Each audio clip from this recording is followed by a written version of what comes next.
아주 먼 옛날 예루살렘의 성전 광장. 햇볕은 머리 위로 강하게 쏟아지고 바람은 먼지를 일으키며 사방을 흩어놓고 있었습니다. 그날 아침 광장에는 사람들이 몰려들기 시작했습니다.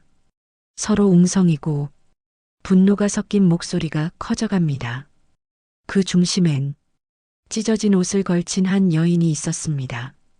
그녀는 사람들에게 끌려와 광장 한가운데 무릎을 꿇게 되었습니다. 사람들의 손에는 작은 돌이 하나씩 들려 있었습니다. 그 시선은 날카로웠고 그 표정은 이미 판결을 내린 재판관과도 같았습니다. 여인의 어깨는 떨리고 있었습니다. 머리카락 사이로 흙먼지와 땀이 엉켜 있었고 그녀는 고개를 들 수 없었습니다. 누군가 말합니다. 가늠한 여인입니다. 율법에 따라 돌로 쳐야 합니다. 또 다른 이가 말합니다. 예수님, 당신은 어떻게 생각하십니까? 이 광장 가운데 사람들의 목소리와 분노가 쏟아지는 그 자리에 예수님께서 계셨습니다. 그분은 아무 말씀 없이 조용히 허리를 굽히시고 손가락으로 땅바닥에 무언가를 쓰기 시작하셨습니다. 그 침묵은 군중의 외침보다 더 크게 울렸습니다. 예수님의 손가락은 광장의 흙바닥을 천천히 가로지르고 있었습니다. 사람들은 그 모습을 멀리서 바라보았습니다. 말도 하지 않고 단지 땅에 글을 쓰는 그분의 행동은 군중을 당황하게 만들었습니다. 이 여인을 처벌하라며 분노에 찼던 이들도 잠시 입을 다물고 예수님의 손끝을 바라보았습니다. 그분이 무엇을 쓰고 계신지는 아무도 알 수 없었습니다.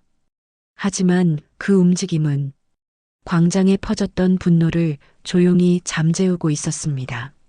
시간이 흐르자 예수님께서는 천천히 몸을 일으키셨습니다. 그리고 조용히 말씀하셨습니다. 너희 중에 죄 없는 자가 먼저 이 여인에게 돌을 던지라. 그 한마디가 광장을 가득 메우던 공기를 멈추게 했습니다. 누구도 말하지 않았지만 그 말씀은 사람들의 가슴 깊은 곳을 건드렸습니다.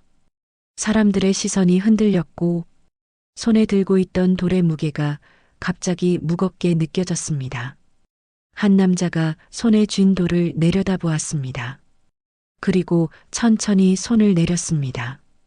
작은 소리로 돌 하나가 땅에 떨어졌습니다.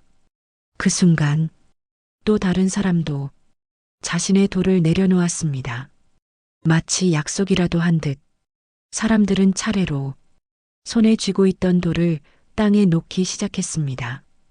그들의 얼굴에는 분노 대신 침묵과 혼란이 서려 있었습니다. 예수님의 한마디가 그들의 마음 깊은 곳에 있던 죄책감을 흔든 것입니다.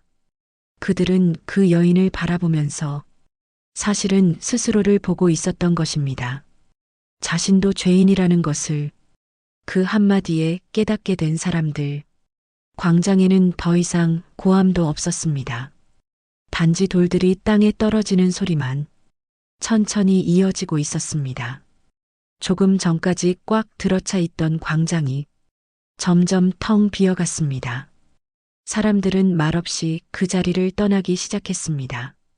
나이가 많은 이들부터 그리고 젊은 이들까지 하나 둘씩 그 자리를 비웠습니다. 그 누구도 예수님의 말을 반박하지 않았고 그 누구도 여인에게 손을 대지 않았습니다. 그리고 결국 광장에는 예수님과 그 여인만이 남았습니다. 여인은 여전히 무릎을 꿇은 채 고개를 들지 못하고 있었습니다. 몸은 아직도 떨리고 있었고 그녀는 자신이 살아있다는 사실조차 믿기지 않았습니다. 예수님께서는 그 여인 가까이 다가가 부드럽게 물으셨습니다. 여인아, 그들이 어디 있느냐? 너를 정죄한 자가 있느냐?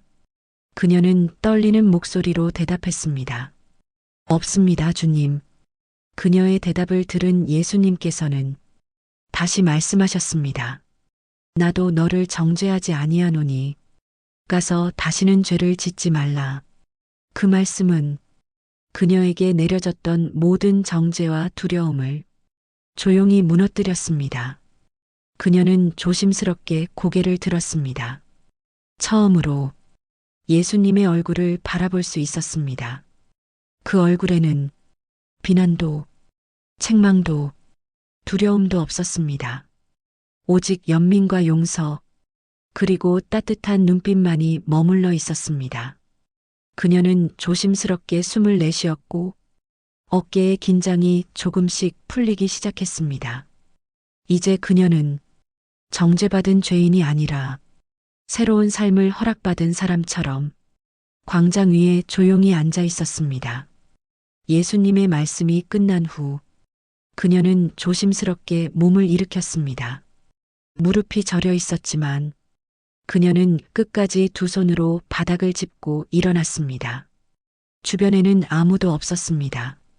단지 햇살과 먼지, 그리고 땅 위에 흩어진 돌들만이 그녀의 곁을 감싸고 있었습니다. 그녀는 몇 걸음 앞으로 나아갔습니다. 처음엔 조심스럽게, 그러다 점차 발걸음이 가벼워졌습니다.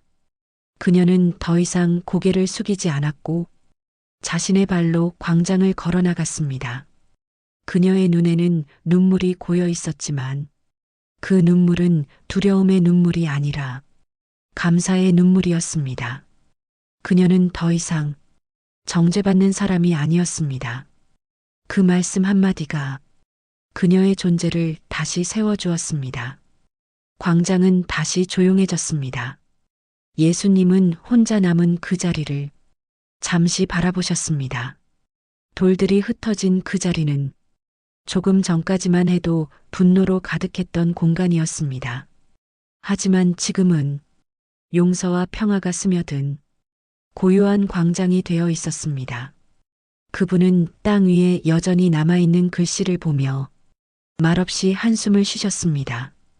그분의 눈빛은 그 자리를 떠난 사람들까지 품고 있었고 그 여인의 앞으로의 삶까지 기도하는 듯한 평온함을 담고 있었습니다. 이 이야기는 요한복음 8장 1절에서 11절 말씀을 바탕으로 재구성되었습니다. 우리도 때때로 누군가를 향해 돌을 들고 있지는 않습니까? 혹은 말없이 돌을 맞고 있는 마음으로 살고 있지는 않습니까? 예수님의 말씀은 그날 광장에서만 울려 퍼진 것이 아니라 지금 우리의 마음에도 조용히 말을 걸고 있습니다. 정죄보다 먼저 필요한 건 이해와 용서라는 것을 오늘 그 말씀이 당신 마음에도 닿았다면 잠시 고개를 들어 예수님의 눈빛을 마주해 보시길 바랍니다. 당신의 손끝으로 누군가의 마음에 예수님의 이야기가 닿을 수 있습니다. 좋아요와 구독으로 그 길에 함께 해주세요.